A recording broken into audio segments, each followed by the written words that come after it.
Benvinguts a una nova sessió en vídeo d'Excel i en esta sessió veurem com introduir dades, com configurar les cel·les, com editar les dades de les cel·les i com donar format a columnes i fileres. En primer lloc, el que ens interessaria saber és com moure'ns o com seleccionar cel·les tant que estiguin contigües com que estiguin separades. Per seleccionar una cel·la simplement hem de fer clic sobre el ratolí a sobre de la cel·la o moure'ns amb el teclat allà, desplaçant-nos allà on volem fer la nostra selecció. Si les cel·les que volem seleccionar no són consecutives, simplement he de seleccionar la primera d'elles, apretar la tecla Control del teclat i anar seleccionant cadascuna de les cel·les que vulgui, en aquest cas aquestes d'aquí.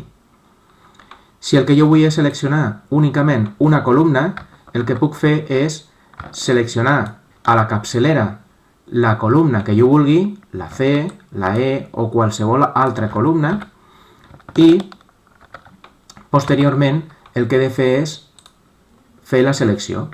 En aquest moment ja tinc tota la columna seleccionada. Si el que vull és seleccionar diverses columnes que siguin consecutives, com podrien ser aquestes, el que hauria de fer és fer la selecció de les columnes des de la capçalera arrossegant cap a la dreta o cap a l'esquerra i, com veurem, estem seleccionant totes les columnes. De la mateixa manera, si el que jo vull seleccionar és una filera, el que he de fer és seleccionar aquella de les fileres que vulgui, com aquest cas, i una vegada selecciono la filera, totes les cel·les que contenen aquesta filera estan seleccionades. Si el que vull és seleccionar diverses fileres que estiguin consecutives, he de fer el mateix que amb les columnes, arrossegant cap a dalt o cap a baix i la selecció s'estén. Si el que vull seleccionar són columnes que no estiguin consecutives, faig el mateix que per una columna, però apretant la tecla Control i es van seleccionant columnes que no són contigües. De la mateixa manera puc fer amb les fileres, seleccionant aquelles fileres que jo vulgui posteriorment, per exemple, donar algun format o algun estil.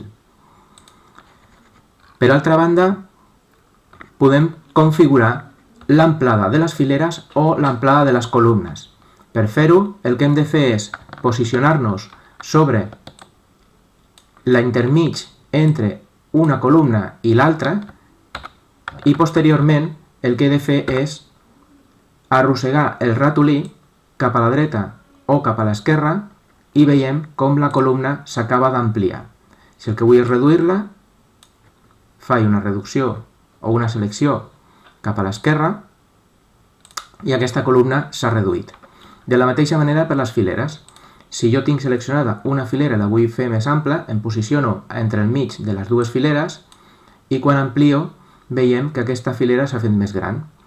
Si jo en lloc de seleccionar una única filera o una única columna, el que faig és seleccionar diverses columnes, tant contigües com no contigües, fent clic amb el botó del Control, en el moment que jo selecciono i amplio les columnes, totes les columnes es posaran de la mateixa mida alhora. Les fileres puc fer el mateix, selecciono fileres que siguin contigües o que no siguin contigües, i si amplio o redueixo la filera, totes les fileres tindran la mateixa amplada alhora. A més,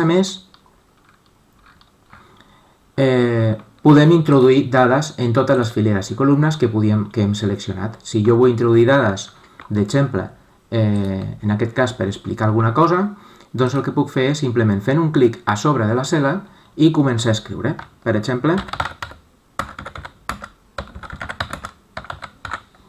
una vegada introdueixo dades, en aquest cas de text, apreto Intro i el text acaba de posar-se a la cel·la. Si continuo escrivint, faig clic a sobre d'una altra cel·la on vulgui introduir text i poso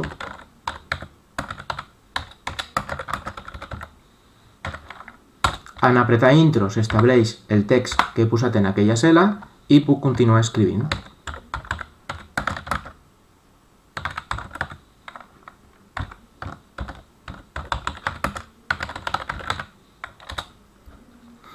Aquí veiem que aquesta cel·la, Aquesta filera l'he fet més estreta, per tant, el text és més ample i no hi cap. Simplement l'he de fer més ample perquè pugui cabre el text. Si aquest text d'aquí estem veient que excedeix en la mida de la columna, el que podem fer és ampliar la columna. Com veiem, aquesta columna s'ha ampliat i ara aquest text hi cap. Una altra opció que tenim és juntar diverses fileres, diverses columnes o diverses cel·les. Per fer-ho, el que hem d'utilitzar és la funcionalitat combinar cel·les que tenim aquí al nostre menú d'inici al grup d'opcions d'alineacions. Si fem clic a sobre, veiem que tenim diverses opcions. La que ens pot interessar ara mateix podria ser Combina i centra, i centrarà el text que acabo d'escriure en una única cel·la combinada en les dues cel·les de les dues columnes C i D. En el cas que introdueixi un text que no hi càpiga en una cel·la i que excedeixi cap a l'altra, el que podem fer és ajustar aquest text perquè hi càpiga i que després la filera que hi càpiga en la mateixa columna, però que la filera es pugui ampliar en funció del text que tingui escrit. Per fer això, el que utilitzarem serà l'ajustament de textos, que tenim també al grup d'opcions d'alineació. Una vegada seleccionat la cel·la que volem que hi càpiga, li donem el botó d'ajust de text i aquest text el que fa és posicionar-se de forma que hi cap en una mateixa cel·la, però ampliant la filera.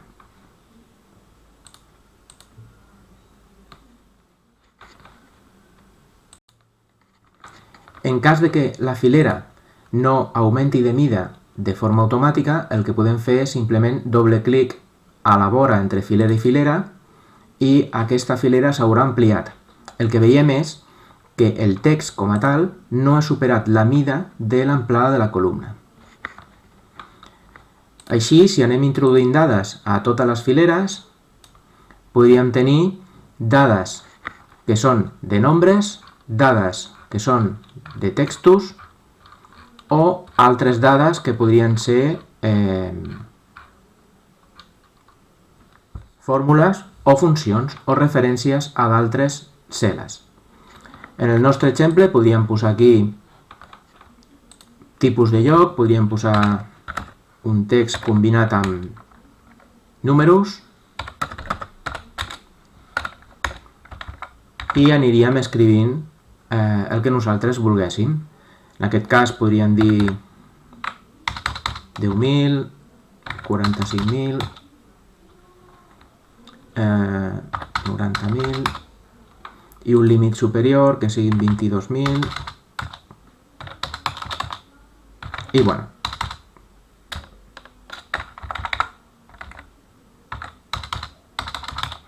Una vegada tenim introduïdes les dades, hem de poder donar format o estils a aquestes cel·les. Per exemple, si jo ja he introduït això i vull que canviï el fons i que canviï la lletra, el que puc fer és seleccionar el fons amb un color i la lletra amb un altre color. Si jo vull que aquests números d'aquí tinguin un format que siguin de moneda, el que podria fer és seleccionar el format de número que tinc a la pestanya d'inici al grup d'opcions de número i en aquest moment selecciono el desplegable general perquè per defecte els números o textos els identifica com a text general. Puc posar tipus moneda simplement marcant aquesta opció.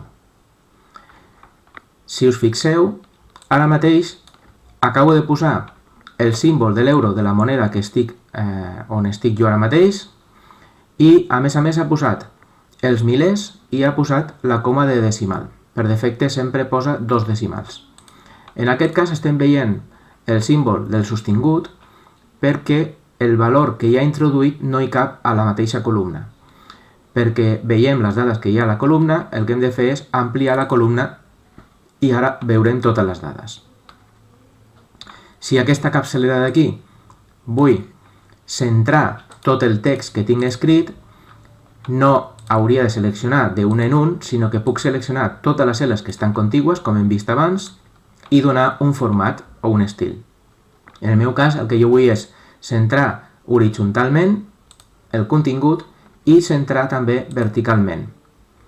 Si us fixeu, sempre que faig un centrar verticalment, si la cel·la té la suficient alçada, el text canvia de posició de la part de dalt al centre o a la part de dalt baix quan jo selecciono aquestes tres opcions que són el text en vertical. Si selecciono aquestes opcions d'aquí, el que estic fent és moure el text en alineació horitzontal.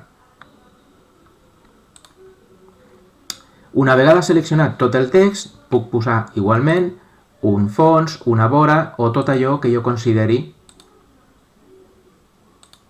per donar un estil. Jo he seleccionat totes les cel·les i el que he fet ha estat seleccionar també aquestes opcions de font, tant de les vores com del color de la font. Amb aquestes petites opcions, com podem veure, donem un estil una miqueta més vistós al nostre treball i podríem continuar fent qualsevol altra distribució del text, centrat, alineacions o altres que tenim totes les opcions aquí al grup d'opcions de fonts i alineacions i números. A més, tenim uns estils que estan ja predeterminats, que podem seleccionar la cel·la que nosaltres vulguem i sense fer ús de totes aquestes opcions una per una, ja ens dona l'opció de seleccionar directament aquest estil que està predeterminat i ja ho dona per fet. A més d'aquestes opcions que hem vist abans, el que podem fer també és configurar les vores d'aquesta taula. Si jo vull que les vores siguin d'un altre color, o amb una vora que sigui més gruixuda, o que sigui amb punts, amb ratlles, doncs podria seleccionar les cel·les d'aquesta forma i venint aquí on està l'opció de vores, igual que fèiem al Word, venim on diu més vores i aquí ho controlem totes les opcions. Seleccionem les vores que siguin, per exemple, amb un estil, primer de tot, més gruixut, que seria el nostre cas. El segon pas seria indicar de quin color volem aquesta vora, en el nostre cas ho posarem d'un color vermell, i per tercer lloc indicar on volem aquestes vores. Si les volem només a les cantonades o si, per contra, les volem a les cantonades i també en vertical. Si les volem en totes, doncs marcarem també la darrera opció. Una vegada fet i ja tenim la vista prèvia, li podem donar a acceptar i com veiem s'han posat les vores a tot arreu de la nostra selecció que hem fet abans a les cel·les. Bé, per jugar amb tot això haureu d'anar practicant una miqueta i en les properes classes anirem veient quins són els dubtes i ho anirem resolent. Moltes gràcies i ens veiem a un proper vídeo.